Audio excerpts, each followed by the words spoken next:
Agora, estou sempre curioso sobre novas perspectivas, sobre por que a evolução é a única maneira inteligente de entender como a vida surgiu na Terra.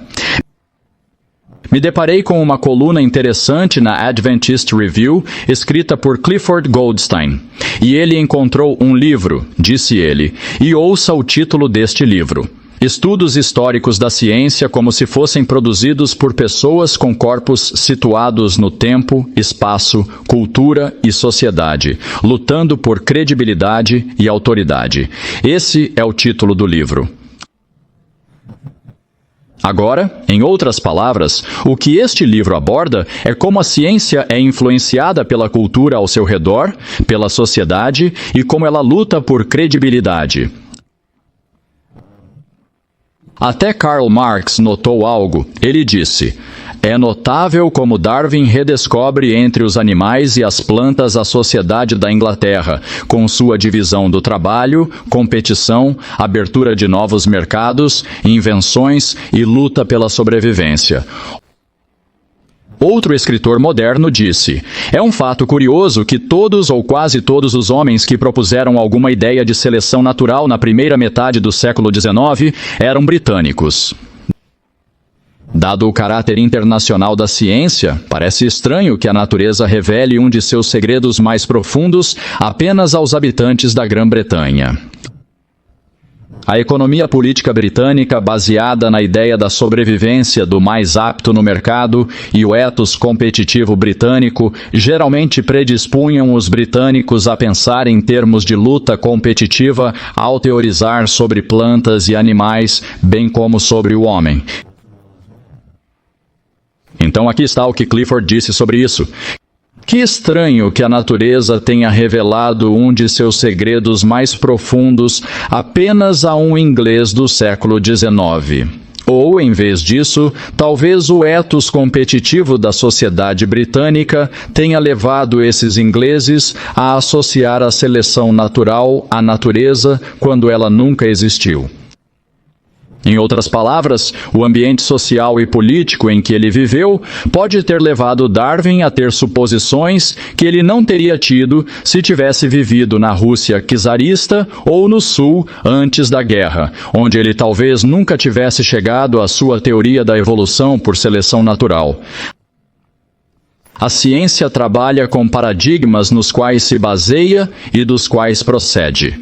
No entanto, se esses paradigmas são criados por pessoas com corpos situados no tempo, no espaço, na cultura e na sociedade, lutando por credibilidade e autoridade, não temos garantia de sua veracidade, mesmo quando proclamados em nome da ciência. Achei esta coluna bem interessante sobre por que a ciência chegou às conclusões a que chegou. Então, pessoal, nunca, jamais precisamos nos deixar intimidar por declarações feitas pela ciência, a menos que suas teorias possam ser replicadas ou comprovadas como verdadeiras ou falsas. Isso é ciência. Todo o resto é teoria. Ou então estaremos lidando com, como disse Ellen White, uma falsa ciência. Me deparei com outra coisa que achei meio interessante. Uma questão que tem feito com que muitos dos nossos jovens, especialmente os da geração Y e os não cristãos, percam a fé na existência de Deus, é um único ponto. Se Deus é todo amoroso e todo poderoso, como e por que ele não impede que tragédias humanas aconteçam? Sofrimento, dor, especialmente para vítimas inocentes como crianças. Por que Deus não intervém? Essa é a grande questão na mente de muitas pessoas hoje, e é uma questão legítima. Então, me deparei com uma observação interessante sobre essa questão, vinda de uma fonte improvável. James Hall lecionou por 40 anos na Universidade de Richmond, na Virgínia. Ele confessou que, embora criado em um lar devotamente cristão, não estava mais lá. Ele era agora, para citá-lo diretamente, um episcopal agnóstico. James analisou várias teorias e, após cada uma, explicou por que não funcionavam. Teorias sobre o que estamos falando, Deus e o sofrimento humano. Em seguida, mencionou mais uma teoria. Ninguém mais, ele enfatizou, leva isso a sério. E então, em cerca de 10 minutos, Hall descreveu o que chamamos de grande conflito entre Cristo e Satanás. Livre-arbítrio, não apenas na terra, mas também no céu. Um ser decaído, Lúcifer, um conflito entre o bem e o mal travado aqui, que explica não apenas o mal humano, mas também o natural. Essa teoria, afirmou o professor, funciona. Ou seja, demonstra que o Deus do teísmo tradicional poderia existir enquanto o mal também existisse. Se você pudesse acreditar na existência de forças demoníacas, teria uma teoria que, bem, resolveria o problema. Resolveria o problema. Hall foi explícito. Ele não acreditava nessa teoria, nem em nenhuma outra. Mas ali estava um cético declarado, alguém que nem sequer sabe se Deus existe ou não. Mesmo assim, ele afirmou que o que nós, adventistas do sétimo dia, acreditamos é a única explicação que funciona sobre por que Deus e o sofrimento coexistem neste mundo. Deus onisciente e todo-poderoso, mas nem sempre intervém para evitar o sofrimento. Vindo de um episcopal agnóstico, achei fascinante. E claro, se realmente quisermos nos aprofundar nisso, é ótimo ter os insights de Ellen White sobre esse ponto, além da Bíblia. Apreciamos tanto quanto deveríamos o maravilhoso dom de Deus que nos foi dado para entender coisas que quase ninguém neste mundo entende? Mas agora voltamos aos problemas. Encontrei este comentário de um pastor adventista. Ellen White tem alguma autoridade, embora os adventistas deixem bem claro que não a colocamos no mesmo nível das Escrituras. Continuamos jogando esses jogos de palavras, não é? Se Ellen White passar no teste de inspiração, se ela realmente for inspirada pelo Espírito Santo, então ela carrega a mesma autoridade que Elias tinha. E a mesma autoridade de João Batista, ou mesmo de qualquer profeta do cânon. Amém. A única questão é, ela é inspirada pelo Espírito Santo? Mas isso não parece ser suficiente. Então o pastor pergunta, qual a porcentagem de pastores adventistas que se sentem compelidos a usar Ellen White como autoridade em seus escritos? Compelidos? Eu, pessoalmente, me sinto grato por poder me referir a ela como uma autoridade quando não tenho nenhuma autoridade melhor. Então os escritos dela são uma cruz que nós, adventistas, temos que carregar? Ou são um presente excepcional de Deus para um povo necessitado? Outro ponto que descobri é que algumas coisas parecem nunca mudar. Em um fórum aberto entre estudantes universitários e nossos líderes da divisão norte-americana, o presidente do corpo estudantil do Union College perguntou: como podemos superar alguns desses problemas comportamentais e focar no amor, realmente nos concentrando no que é importante? E pensei comigo mesmo, não importa que nosso comportamento sempre mostre o que está em nosso coração, qual é o nosso amor, o que amamos e o que não amamos.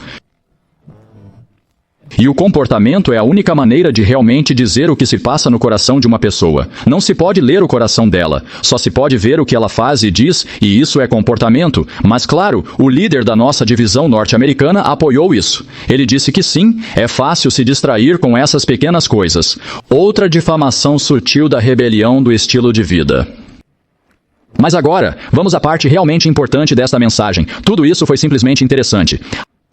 Algo aconteceu este ano, algo que eu não via nos últimos 30 anos em que venho apresentando essas mensagens pelo país.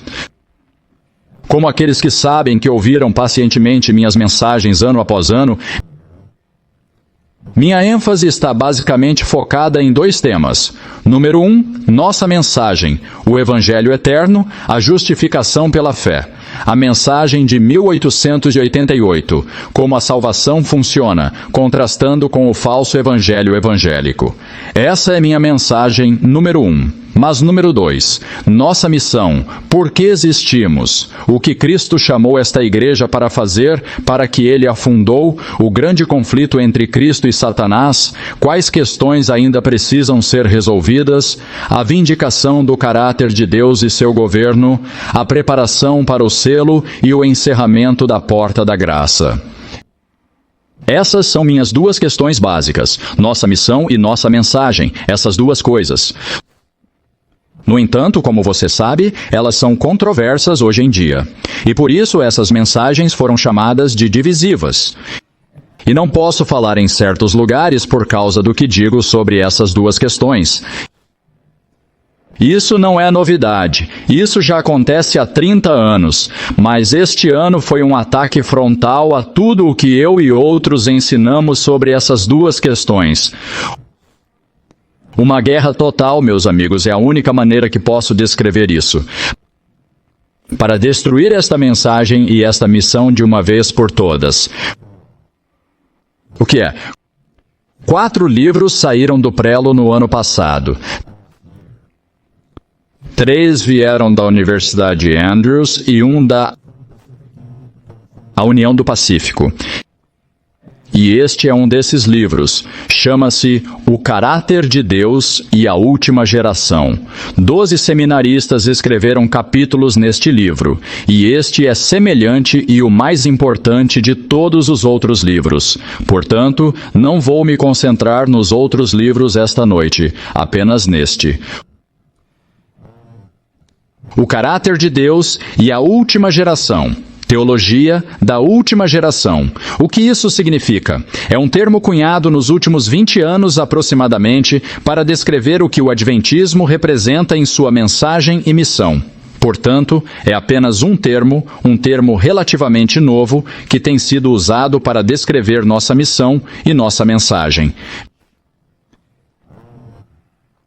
De fato, algumas conferências têm enviado esses livros a todos os seus pastores.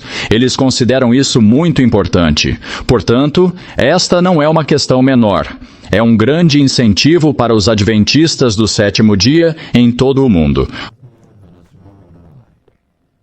Vou compartilhar uma coisinha que encontrei. Está na revista Ministry e é uma resenha de livro feita por um professor de pregação e estudos adventistas da Southern Adventist University.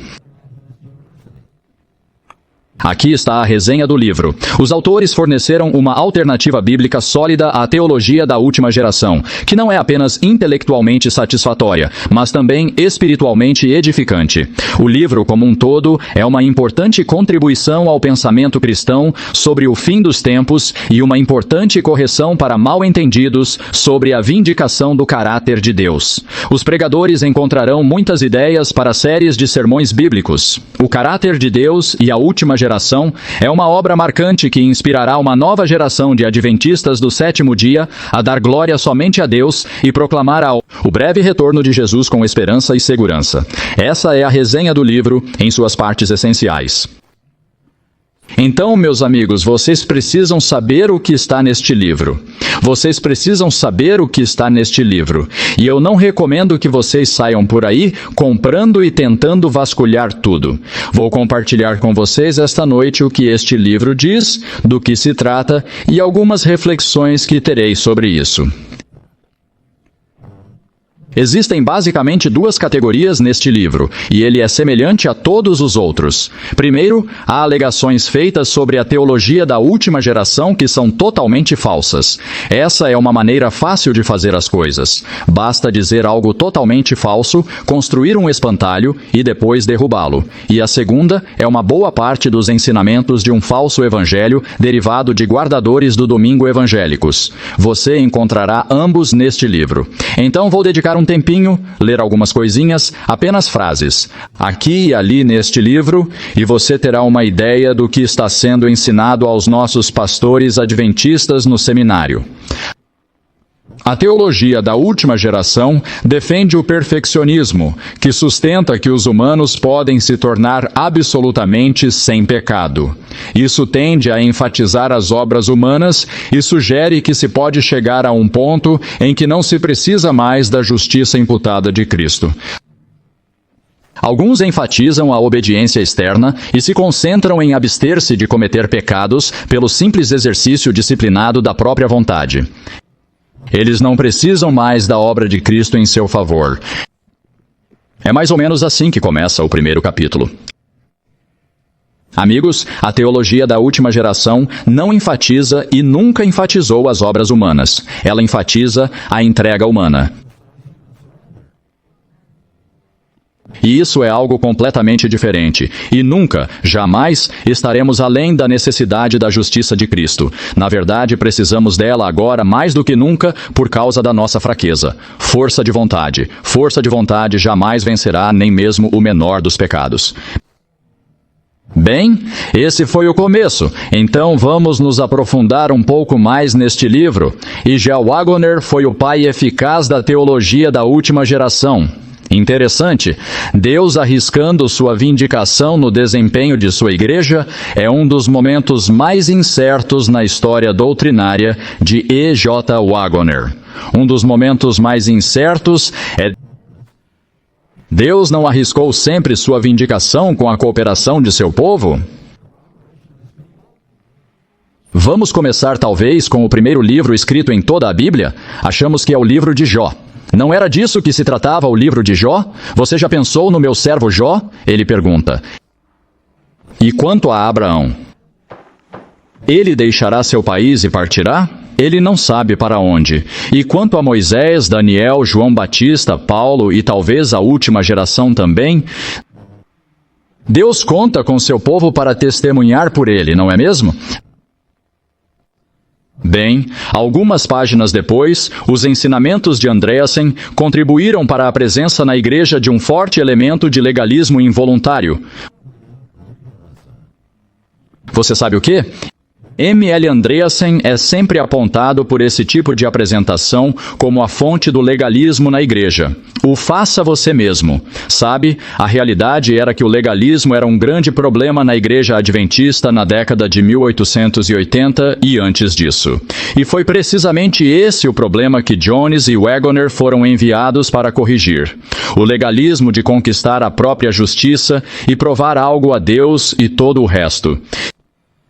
E tudo o que Andreasen fez foi seguir o exemplo de Jones e Waggoner na tentativa de combater o legalismo. E por isso, é claro, ele é chamado de aquele que promove o legalismo na igreja. Outra afirmação interessante. Edward Heppenstall define o pecado como um estado de ser. O pecado foi destronado, mas ainda permanece. Deus desperta e desenvolve o desejo de libertação total do pecado, mas a plena realização desse desejo ocorrerá com o retorno do Senhor. Consequentemente, sempre precisaremos pedir perdão. O que estamos vendo ali é o início da entrada do pecado original na teologia adventista. Somos pecadores desde o nascimento. Continuaremos pecando até que Jesus venha. E quando ele vier, apertará aquele botão mágico em nosso cérebro e não pecaremos mais. Foi assim que o pecado original entrou na igreja adventista. Não podemos guardar os mandamentos de Deus enquanto estivermos nesta terra em nossa natureza caída. O que, aliás, é uma negação total de algumas declarações muito claras de Ellen White, nas quais poderíamos passar o resto da noite discutindo se quiséssemos. Um pouco mais adiante, e novamente estou apenas selecionando algumas amostras do que este livro trata. O pecado é uma atividade involuntária. Involuntário. Pecamos tanto voluntária quanto involuntariamente. O pecado é a falta de confirmação da vontade de Deus, seja no ato ou no estado em que nascemos, o que é a corrupção original. Aqueles que limitam os pecados aos pecados que escolhem consciente e voluntariamente são os que minimizam o problema do pecado. Sabe o que eu penso? Minimizar o pecado é, na verdade, dizer que tudo o que fazemos é pecado. Então é assim que as coisas são. Não se preocupe com isso. Acho que isso é minimizar o pecado. Isso significa que não podemos fazer nada além de pecar. Pecar, meus amigos, sempre foi uma questão de escolha, desde os dias de Adão até os nossos dias e os dias de Cristo. O pecado sempre foi uma questão das escolhas que fazemos. Mas, claro, isso se chama minimizar o problema do pecado. Um pouco mais adiante, outros adventistas afirmam que justificação significa mais do que a imputação da justiça de Cristo. Quando dizem outros adventistas, estão se referindo ao que eu ensino. Outros adventistas afirmam que a justificação significa mais do que a imputação da justiça de Cristo. Inclui também o processo pelo qual Cristo realmente nos torna justos. De acordo com essa visão, a justificação visa principalmente tornar justos, não apenas declarar justos. Caso contrário, seria uma ficção jurídica. E é isso que tenho ensinado há 30 anos, e vocês já me ouviram dizer isso. Os defensores dessa visão parecem adotar os principais argumentos católicos contra os reformadores do século XVI. Alguns adventistas sustentam que a aceitação por Deus se baseia na justiça infundida por Cristo. Tornar justo é, na verdade, chamado de teologia católica. E justiça infundida. Esse é um termo técnico que não vou abordar em detalhes esta noite. Mas, amigos, não. E quero dizer não mesmo. Os professores de teologia da última geração acreditam na justiça infundida ou justiça católica pelas obras. É tão fácil rotular alguém de católico quando você não gosta do que ele diz. E isso está acontecendo regularmente agora, neste assunto específico. As palavras originais em hebraico e grego para justificar não significam tornar justo, mas declarar justo. Abraão não foi justificado, mas foi considerado justo. Bem, amigos, a justificação sendo declarada justa apenas, simplesmente sendo declarada justa, contradiz a Bíblia. Contradiz os escritos de Ellen White. Contradiz os escritos de Jones e Waggoner. Isso simplesmente não é verdade, não é o que a Bíblia ensina, mas é o que é ensinado novamente neste livro. Você ouviu isso? Os verdadeiros crentes pecam após a conversão, pelas obras operadas neles pelo Espírito Santo. Nas palavras de Martinho Lutero, somos ao mesmo tempo justos e pecadores. Bem, meus amigos, isso significa que, se estiver certo, a conversão não elimina o pecado de nossas vidas, apenas elimina nossa condenação por continuarmos pecando. Continuaremos pecando, só que não mais condenados por isso. Tudo bem. Mais uma vez, quero compartilhar essas declarações para que vocês entendam a essência do que está sendo ensinado em todo o nosso sistema neste momento. A base da nossa justificação é sempre o que Cristo fez por nós, fora de nós, não a sua justiça concedida, mas o que Cristo está fazendo em nós, que é sempre parcial, sempre insuficiente. Essas frases que acabei de compartilhar com vocês, meus amigos, remontam a 30 anos atrás. São exatamente as mesmas frases que Desmond Ford usava aqui no Pacific Union College. Estas são exatamente as palavras que ele usou. Não são nem mesmo conceitos dele. São as suas palavras exatas. Seu falso evangelho, meus amigos, agora está sendo promovido por importantes estudiosos da Igreja Adventista do Sétimo Dia. Ele está tendo muito mais impacto hoje do que quando estava aqui no Pacific Union College. Tudo bem, vamos continuar aqui. A santificação é sempre uma aptidão incompleta para o céu. Nossa santificação é sempre parcial. Somos ao mesmo tempo justos e pecadores até a nossa glorificação. Precisamos constantemente de justificação para o nosso estado pecaminoso. E tem outra aqui que se encaixa nisso. Todos os seres humanos são pecadores, mesmo quando fazem o que Deus lhes pediu para fazer, porque todos têm, desde o nascimento, uma depravação natural, pecaminosa e corrompida que contamina tudo. Se isso for verdade, meu amigo, Satanás venceu a discussão no grande conflito. Ele venceu. Nunca poderemos parar de pecar enquanto vivermos, porque nascemos em pecado e não podemos fazer nada além de pecar. É o que ele sempre afirmou desde o início. Mesmo quando obedecemos a Deus, e serei específico, no sábado, na devolução do dízimo, na superação da ira e da luxúria, e fazemos todas essas coisas, ainda estamos pecando. No processo de obediência, de acordo com esta teologia. Bem, então, se isso é verdade, por que tentar? Por que se preocupar em tentar se ainda estamos pecando quando obedecemos? Certo, vamos um pouco mais adiante. E como você vê, estou apenas analisando vários capítulos aqui. Todos eles dizem basicamente o mesmo tipo de coisa. A teologia da última geração afirma a insuficiência do sacrifício de Cristo e o valor agregado da obediência. Tal obediência é inconfundivelmente meritória. A teologia da última geração nega a completa suficiência do sacrifício de Cristo para salvar a humanidade e efetivamente vencer o grande conflito. A perspectiva da teologia da última geração é que a santificação e a obediência são a causa da salvação.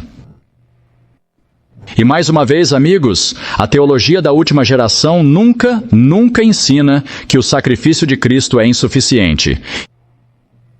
E nunca ensina que nossa obediência é meritória. Em outras palavras, que nos merece ir para o céu. Nunca ensina isso. E, no entanto, é isso que está sendo dito às pessoas em quem acreditamos. Nunca ensina que nossa obediência é a causa da salvação. Isso é um subproduto da nossa rendição a Cristo e a sua vitória em nossas vidas.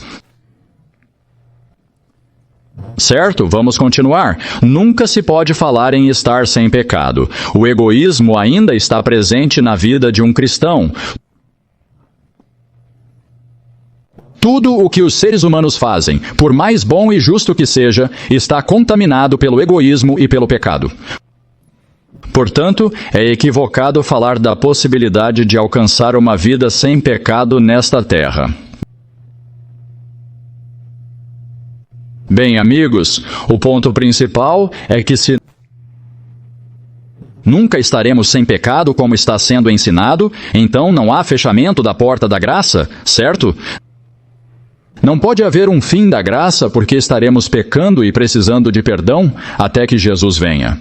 Todos os nossos ensinamentos sobre o selo de Deus, a marca da besta, Cristo encerrando sua obra mediadora no santuário celestial são todos falsos. São todos falsos se essa teologia estiver correta. Tudo bem, mais um comentário aqui neste mesmo capítulo. Obediência e boas obras nunca são necessárias para nossa salvação. A obediência a Deus nunca deve ser considerada uma condição para a salvação de alguém. Bem, meu Deus, se a obediência não é necessária para a nossa salvação, se não é uma condição, não é uma causa, lembre-se, causa é diferente de condição. Se a obediência não é uma condição para o nosso estado de salvação, então por que razão abriríamos mão de uma carreira em favor da guarda do sábado? Se não é uma parte necessária da salvação ou uma condição, por que desistir de uma carreira em favor da guarda do sábado? Temos mais. Todo ser humano vem ao mundo como um pecador separado de Deus. Adão e Eva pecaram, imputando culpa a todo ser humano. Todos nascem de fato pecadores, separados de Deus e perdidos. E isso, novamente, é simplesmente o pecado original católico. Essa é a declaração mais simples do pecado original católico, transmitido por Lutero e Calvino, os reformadores protestantes, as igrejas evangélicas de nosso tempo, e agora chegou direto ao adventismo. Um caminho muito tortuoso. Certo, vamos continuar. Não vamos ler tudo aqui, mas novamente quero que você ouça. Quero que você ouça o que está sendo dito. Os recém-nascidos precisam de um Salvador? Jesus precisava de um Salvador quando nasceu? A resposta afirmativa à primeira pergunta é sim, recém-nascidos precisam de um Salvador. Negativa à segunda pergunta, Jesus não precisava de um Salvador. Agora, o que isso significa? A natureza humana de Jesus realmente precisava ser exatamente como a nossa para que ele funcionasse como nosso exemplo? Não, Jesus não precisava ser exatamente como nós para funcionar como nosso exemplo. Ele não precisava ser exatamente como nós, sobrecarregado com inclinações herdadas para o pecado. Bastou-lhe tornar-se plenamente humano. Se a natureza humana de Cristo não fosse exatamente como a nossa, ele teria alguma vantagem sobre nós? A pureza da natureza certamente poderia ser considerada uma vantagem. A vantagem de Cristo proporciona salvação à humanidade, é assim que funciona essa pequena coisa. Bem, se os bebês precisam de um Salvador desde o nascimento por causa de sua natureza caída, eles herdaram isso, portanto, precisam de um Salvador desde o nascimento. Então, é obrigatório, não é? Que Jesus não pudesse assumir nossa natureza caída porque ele não poderia ser pecador desde o nascimento. Então, ele teve que se isentar de 4.000 anos de hereditariedade humana e, portanto, não poderia ser tentado por sua natureza, por dentro de sua natureza, como nós somos. E ele certamente não poderia ser tentado em todos os aspectos como nós somos. Então isso foi por água abaixo. Acabou. Se ele não herdou inclinações para o pecado, como pode me mostrar como superar minhas inclinações herdadas para o pecado, contra as quais luto todos os dias da minha vida? Está claramente afirmado nesta sessão que Cristo tinha uma vantagem sobre nós. É assim mesmo. Ele tinha uma vantagem. E você não acha que Satanás, em sua controvérsia com Deus, se aproveitaria tão rapidamente? Ah, sim. Ele fez isso porque não tinha a nossa natureza. Ele não se sentiu tentado a perder a paciência. Ele não se sentiu tentado a ser egoísta. Satanás atacaria isso rapidamente. Sabe, se Cristo não tivesse tomado nossa natureza da maneira que ela nos é inerente, então ele provou apenas que Adão e Eva poderiam ter obedecido. Foi isso que ele provou, que Adão e Eva poderiam ter obedecido. Ele não provou nada sobre nossa capacidade de obedecer, se essa é a natureza que ele assumiu. Portanto, a alegação de Satanás de que os filhos e filhas de Adão não poderiam obedecer, os filhos e filhas não poderiam obedecer, não foi refutada por ninguém. E, portanto, ainda hoje, se isso estiver certo, Satanás não foi totalmente derrotado por Cristo. Pela vida e morte de Cristo, se este capítulo estiver correto. Tudo bem? Estamos chegando ao fim deste pequeno resumo dos pensamentos deste livro. Então, só mais alguns. Pela morte expiatória de Cristo, Satanás foi derrotado de forma decisiva e definitiva. Após a cruz, Deus não corre mais nenhum risco. A vitória de Cristo não está em perigo, ameaçada ou em perigo. Não há como Deus perder o grande conflito depois disso. A vida e a morte irrepreensíveis de Cristo já forneceram a base plena e suficiente para a vindicação do caráter de Deus. A vindicação cósmica de Deus é o resultado exclusivo da morte sacrificial de Cristo. Ele derrotou Satanás de forma decisiva e definitiva. Agora, se Satanás foi totalmente derrotado por Cristo, por que estamos aqui? Para que se passaram 2000 anos? Miséria, degradação, sofrimento e dor desnecessários. Tudo foi resolvido na cruz. Sabe de uma coisa? Então Deus é responsável pela miséria, pelo sofrimento, pelo terrorismo e por todas as coisas pelas quais passamos em nossas vidas. Se ele podia ter voltado a esta terra no primeiro século e cuidado de tudo naquela época, perguntas sérias aqui. Certo, mais algumas páginas adiante. Não é o caso de Jesus estar fazendo expiação adicional como nosso intercessor e nosso grande sumo sacerdote no céu. Ele não está, na verdade, fazendo a expiação final. A última geração de crentes não tem poder para determinar o fim do tempo de graça por meio de seu desempenho. As atividades da última geração, conforme apresentadas pelos defensores da teologia da última geração, parecem ser egocêntricas, focadas nas realizações e no caráter perfeito daquele grupo. A linguagem da teologia da última geração é muito antropocêntrica, ou seja, centrada no homem.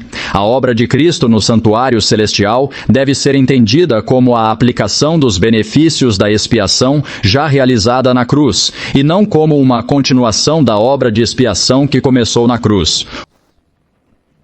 O foco da teologia da última geração está em nossos caracteres e ações, em vez de sermos pessoas centradas em Deus.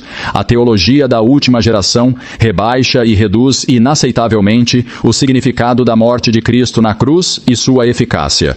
É Jesus, e não os santos da última geração, que derrota Satanás de forma irrevogável, permanente, irreversível e irrevogável, vindica Deus e assegura a eternidade para todo o universo. O que acabamos de ler, não há expiação final no lugar santíssimo do santuário celestial. Ainda estamos no lugar santo do santuário. Você se lembra de uma visão de Ellen White em que pessoas oravam a Jesus no lugar santo e quem respondia a essas orações? Satanás. Essas declarações sobre ser centrado no ser humano em vez de centrado em Deus e menosprezar a morte de Cristo são exatamente o que os evangélicos vêm jogando na nossa cara nos últimos 100 anos. E agora estamos ouvindo isso dos nossos principais estudiosos. É assim que esse problema é sério. Um pouco mais adiante. Jesus adia sua vinda porque Deus deseja salvar a todos. Quanto mais pessoas tomarem decisões por Deus, mais cedo ele poderá encerrar o tempo de graça. Nossas ações não têm poder para antecipar sua vinda. Então, o atraso que estamos enfrentando se deve apenas ao fato de Deus querer salvar mais almas. Isso parece ótimo. Até você perceber que, com o atraso ano após ano, 10 vezes mais pessoas acabarão no inferno por causa disso do que serão salvas. É realmente isso que Deus quer? E então, a propósito, já que bebês nascem regularmente, Deus não deveria ter que esperar indefinidamente se quiser salvar mais alguns no processo? Por quê? Porque Ellen White diz que o céu inteiro está esperando que vindiquemos o caráter de Deus. Se não podemos apressar ou atrasar a segunda vinda, então por que Ellen White disse que talvez tenhamos que permanecer nesta terra por muitos mais anos por causa da insubordinação, se não pudermos atrasar ou apressar a vinda de Cristo? Só mais um ou dois? No capítulo 24 de O Grande Conflito, não há nada em todo o capítulo que demonstre que Ellen White ensinou que, antes do fim do tempo da graça, o povo de Deus alcançará o estado de perfeição sem pecado. Não há nada em toda esta descrição que aponte para um estado de absoluta impecabilidade para o povo de Deus após o fim do tempo da graça. Em nenhum lugar, Ellen White indica que eles terão que passar por esse período sem o seu Salvador. Então vamos ver um pouco mais aqui. Ellen White rejeita a ideia de que ela ensinou que a última geração estará em um estado sem pecado durante o tempo de angústia. O povo de Deus não refletirá a imagem de Cristo de forma absolutamente perfeita durante o tempo de angústia. Ellen White não sustentou a ideia da perfeição sem pecado da última geração durante a crise final.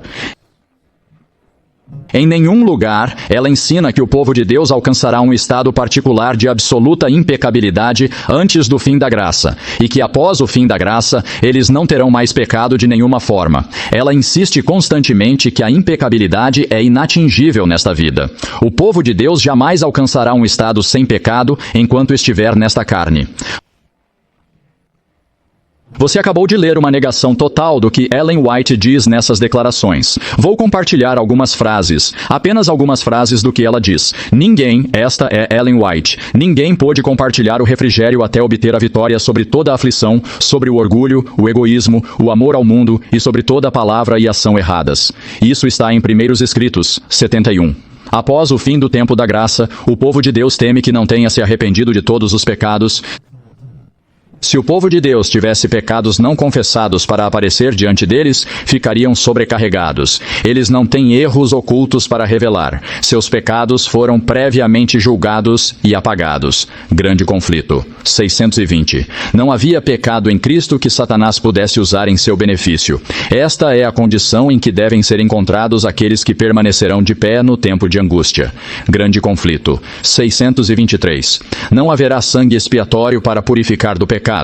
Patriarcas e Profetas 201. Todo aquele que pela fé obedece aos mandamentos de Deus alcançará a condição de impecabilidade, em que Adão viveu antes de sua transgressão. Amém. Nos lugares celestiais, 146. Cristo veio a este mundo e viveu uma vida sem pecado para que, em seu poder, seu povo também pudesse viver vidas sem pecado. Review and Herald, 1º de abril de 1902. O que acabei de ler aqui, em nenhum lugar ela ensina que alcançaremos um estado sem pecado.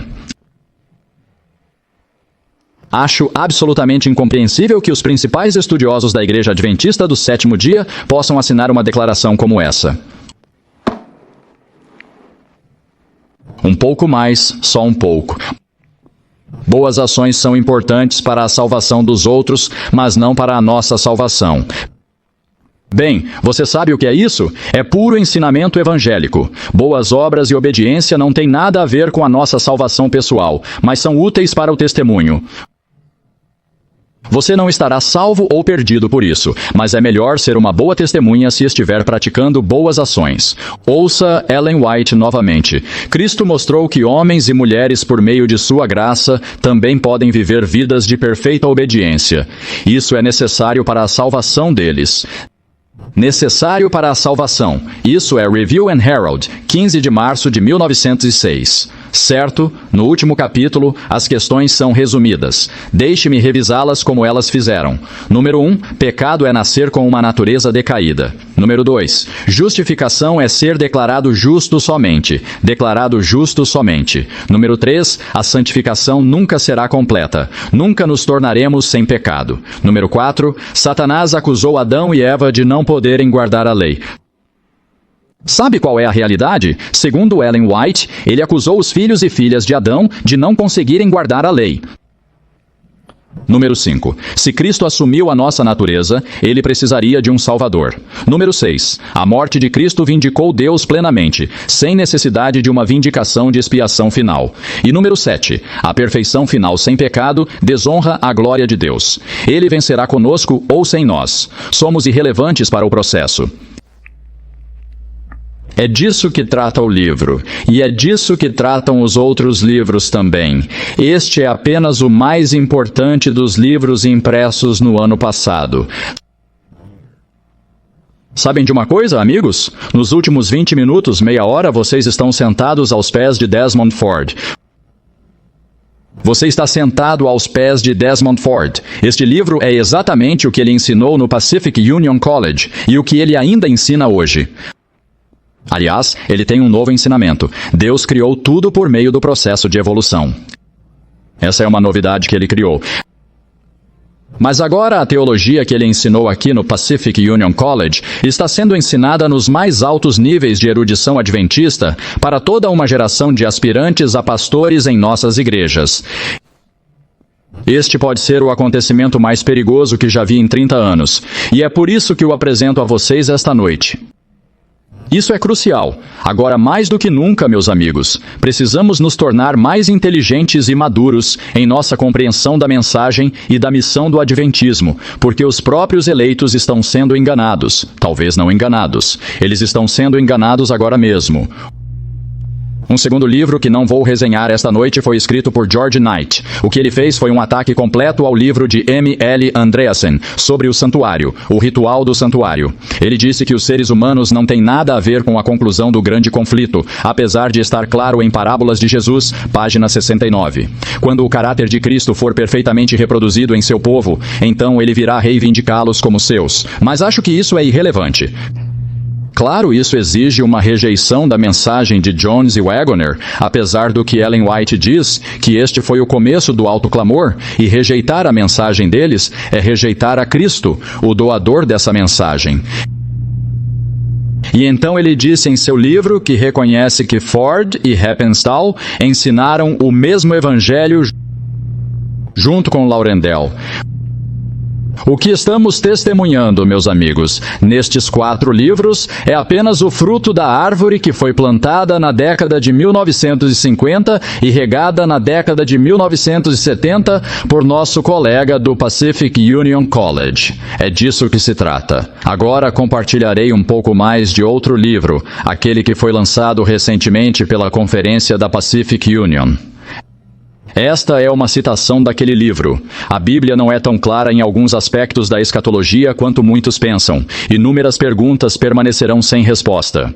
Além disso, devemos reconhecer que os comentários de Ellen White nem sempre são totalmente claros e que, às vezes, podem até parecer um tanto inconsistentes. Isso não deve nos preocupar indevidamente, contanto que tenhamos uma compreensão adequada do nosso papel como luz menor. Continuando, há uma série de coisas cruciais sobre as quais podemos ter absoluta certeza. Somos pecadores e permaneceremos pecadores enquanto estivermos neste mundo. O objetivo da perfeição sem pecado está além do nosso alcance. No entanto, temos a promessa de que, quando Cristo vier, seremos transformados em seres perfeitos. Da nossa perspectiva humana, pode parecer que ele atrasou sua vinda, mas Deus determinou o tempo do retorno de seu Filho. Isso está no livro que saiu da União do Pacífico. Portanto, aqui aprendemos que Ellen White nem sempre é clara em suas declarações, especialmente sobre os eventos do fim dos tempos. Aprendemos aqui que permaneceremos pecadores até que Jesus venha e que não houve nenhum atraso real na segunda vinda de Cristo. É apenas uma percepção, mas não houve nenhum atraso real. Esses são os livros. E como eu disse, vejo isso como a coisa mais perigosa que já testemunhei em 30 anos. E isso é algo com que precisamos lidar. Tudo bem, terminei com isso. Além disso, estamos enfrentando, como você bem sabe, e acho que você sabe algo sobre isso, uma grande rebelião contra 3 decisões da Conferência Geral em sessão na Igreja Adventista do Sétimo Dia. Ouça o que disse um pastor, um dos pastores da Universidade Loma Linda. Então, aqui estamos nós, lidando com a possibilidade de cisma, tudo por causa de uma palavra: conformidade.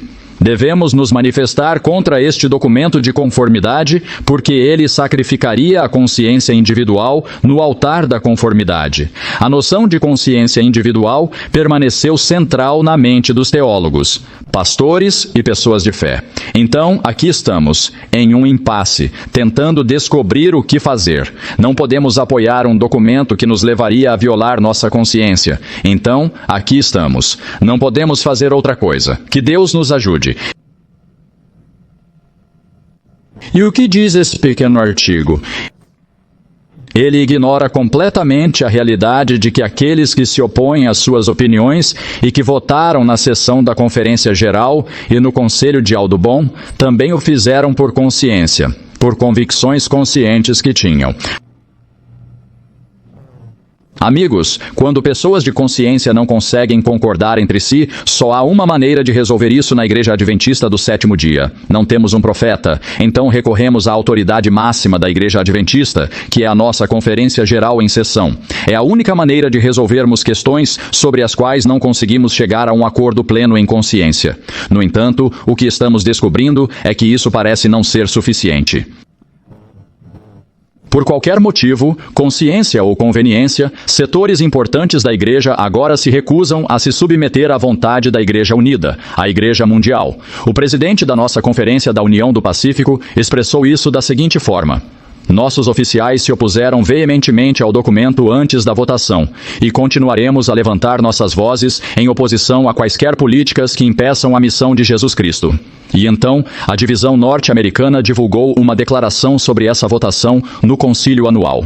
Eles disseram que as ações tomadas na reunião do concílio anual da Conferência Geral de 2018 em Battle Creek não teve o resultado que almejávamos para a Igreja. Os líderes da divisão norte-americana estão discutindo como a Igreja na América do Norte avançará. E também tenho um relatório sobre a reunião de fim de ano do Comitê Executivo da Divisão Norte-Americana que aconteceu há apenas 1 ou 2 meses. Em novembro, a reunião de fim de ano se voltou para a preocupação de que a divisão norte-americana não está em paridade com as outras divisões mundiais na porcentagem de dízimos que a divisão norte-americana destina ao sustento do trabalho da Conferência Geral. Li isso e pensei comigo mesmo: será que isso é uma tentativa de usar o dízimo para fazer a Conferência Geral recuar? É disso que estão falando? Aqui está o que o pastor Dan Jackson, disse: vamos determinar pela graça de Deus que trabalharemos para apoiar nossas mulheres. Os irmãos ao redor do mundo disseram não recuaremos, não vamos parar de contratar pastoras, não vamos parar. Além disso, continuaremos a lutar pela ordenação de mulheres ao ministério evangélico. Bem, eu falei sobre a maior crise teológica nos últimos minutos.